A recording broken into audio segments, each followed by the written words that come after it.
So, moving into the second block of the show, we're going to look at a little Major League Baseball. We're going to talk a little baseball. We're going to talk a little college football.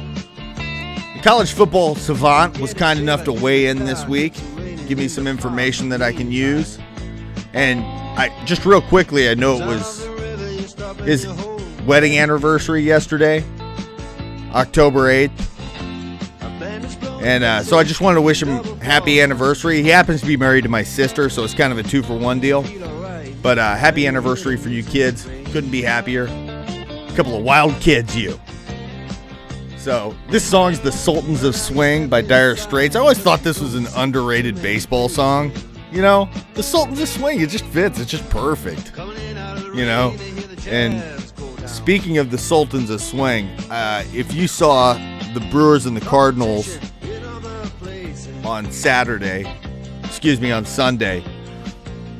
that had all the makings of a heck of a game until the fifth inning.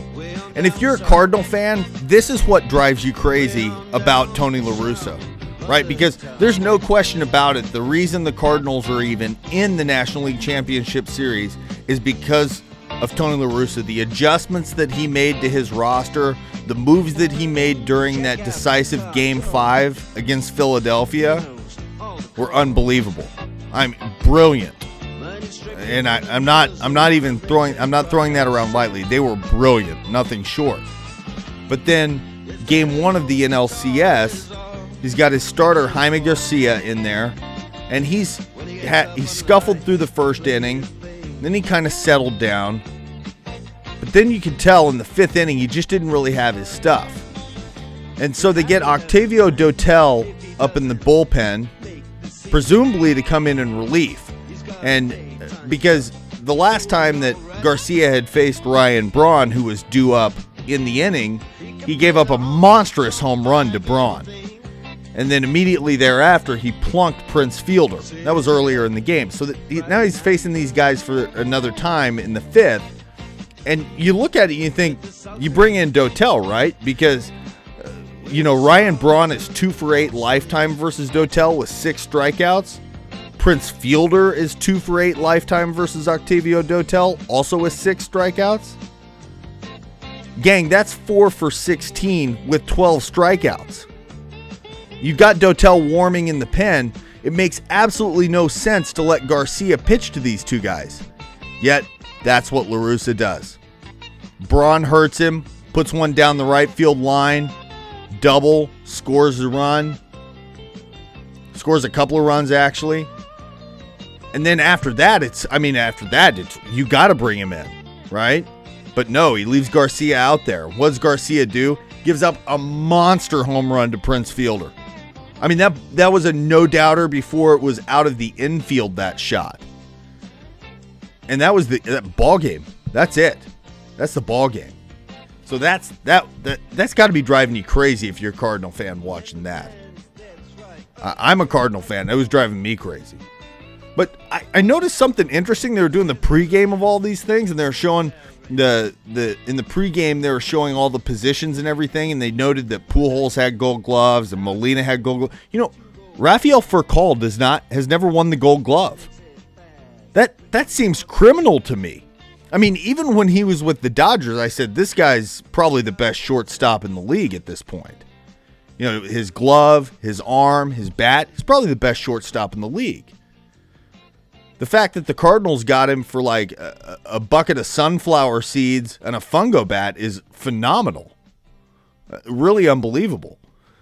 So I could not believe that he had 0 Gold Gloves. I mean, did you see the play that he made at the end of the Phillies game on Friday? I mean, there are shortstops that don't even get to the ball that Carlos Rodriguez hit, much less pick it up and throw the guy out. I mean, that was an unbelievable play. To think that this guy has no Gold Gloves has to make me wonder what's going on in the selection process there. Because that doesn't seem right to me. Over in the American League, you've got the Rangers and the Tigers playing. Rangers have home field advantage. Played game 1 on Friday. And, Verlander went for the Tigers. And I'll tell you what, man, I'm not big on criticizing umpires because I think, hey, umpires call it one way and then you kind of settle into it and everybody's got to deal with the same thing.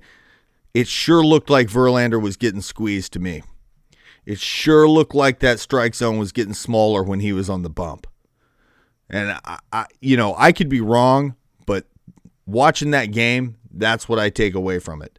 And if you give good hitters, like the Rangers have good hitters, if you give those guys extra pitches to look at, sooner or later they're going to get you. I don't care who you are. You get too many extra pitches, those are Major League Baseball hitters. They're going to get hits. And Game 2 was supposed to be on Sunday. There was a threat of rain.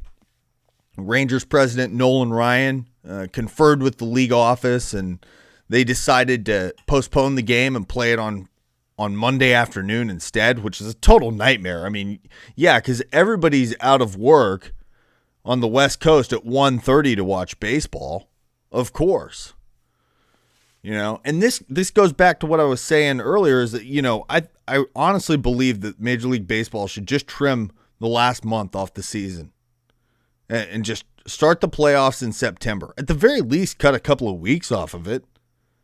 Start it in September, and you'll start avoiding a lot of these rainouts. And as we move deeper into October, it gets colder and colder. I mean, you can forget opening the roof in Milwaukee here in the next couple of weeks. It's going to get bitter cold. And there's no roof in St. Louis. God forbid St. Louis makes it. You'll be playing in a winter storm. Detroit. Can you imagine if it's Detroit and St. Louis in late October? Yeah, because that's on par with how the game's usually played in June. I mean, just think it through. It's just this just doesn't even pass the common sense and logic test. It just doesn't make sense at all. So I say you gotta do something. You got to make a change. I don't know if it's, taking a couple of weeks off the front of the season or, I don't know what you got to do, but, maybe something with the All-Star break. I really don't know. I just know that the season's too long. And, I've talked to greater baseball minds than me who have said that, taking that time off the season, not really going to statistically change too much, So that's what I'm looking at, and I'm kind of seeing that go down in the next couple of weeks. So moving over to college football, it was a great weekend. This was kind of the first weekend that everything went by the board. Our top 5 teams, LSU is in the number 1 spot, retains that spot. Oklahoma stays strong in the number 2 spot. Alabama is in the 3. Boise State's in the 4, and Wisconsin's still in 5. And so this is kind of the first week of the season where it's just kind of, all right, there's no upsets. Every ranked team who is favored won. So you kind of know what you're going to get now. And it's taken a little while, but it's fine. There's finally an established order to college football. And so the top 10 teams aren't changing. The rest of the surprises this year will be exactly that. They'll be big surprises. There are realistically 8 teams that are still legitimate national title contenders. You've got LSU and Alabama. They're both undefeated. They're going to play. Somebody's going to come out of there with a loss. You got Oklahoma and Oklahoma State, both undefeated. They're going to play. Somebody's coming away with a loss. You got Wisconsin and Michigan, both undefeated, could end up meeting in the Big 12 title game if everything goes by the board. Somebody's coming out of there with a loss. And then you've got Clemson and Georgia Tech in the same boat. They're going to play each other. Somebody's coming away with a loss. So basically what that means is the playoffs kind of start next week. And these are your quarterfinalists. These are the teams that have made the playoffs at this point. And if you look back, I believe if you look back on this show, and when we're 2 weeks into December, we're going to look back at this, and barring major upset, Two of these 8 teams are going to be in the BCS final. And all 8 of these teams are going to be in the top 10. The BCS rankings come out next week, the top 10. The other 2 are probably going to be Boise State and Stanford. Because there still are a couple of dark horses that are still alive this season. There are 5 teams that are undefeated that, still are kind of hanging around. We just don't really know who they are. We don't know if they're for real. Boise State looks probably the best, and winning at Georgia has proven their case more than anybody else, I think. All they really need is 7 other teams to lose before they're going to get a shot. It's kind of just the mantra in Boise State. Just win your games and root for losses of everybody ranked ahead of you. Stanford is also undefeated. They only have 3 tough games the rest of the season. So we'll see how that shakes out. Illinois is a surprise. They're still undefeated. They haven't played Wisconsin or Michigan yet. Not to mention next week they're going down to the Horseshoe to play Ohio State. So that's going to be an interesting one. But that's a good story. Good for Ron Zook. Good for the Fighting Illini. Good to see that program doing well. Kansas State. Now, Kansas State's about to hoe a rough road. They've got Oklahoma, Oklahoma State, Texas A&M, and Texas. So, Bill Snyder, the revival's on. We're just going to see how long that lasts before those tent poles come down and they move on to the next one. So, and Houston. Houston's also still around. They've actually got the best passing offense in the nation. They're probably going to go 12-0 or 11-1. They're kind of the poor man's Boise State. So we'll see how long those teams hang around. I think ultimately Boise State and Stanford are going to be left when all the dust settles. The top 5 Heisman candidates, well, I'll give you a top 4 because 5's kind of in flux. It could be anybody. But at this point, you got to think Andrew Luck at Stanford is leading the pack. Last week, he just had a regular, 370-yard passing, 3-touchdown game.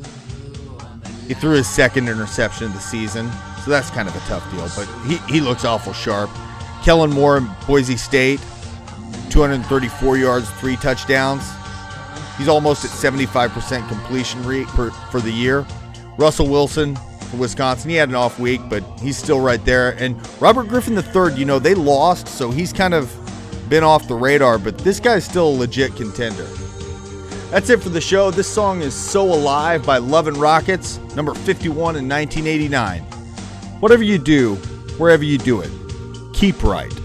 You have been listening to the Sports Underground podcast. And don't forget, we always welcome your take. So hit Barron up on Twitter at bgraft, that's BGRAFFT, or send us an email at sportsunderground@gmail.com. If you like a download of this program, check us out on iTunes. Remember, come back again next time and get some. My head is full of magic, baby, and I gotta share this with you. I feel I'm on top again, baby, that's got everything to do with you. I'm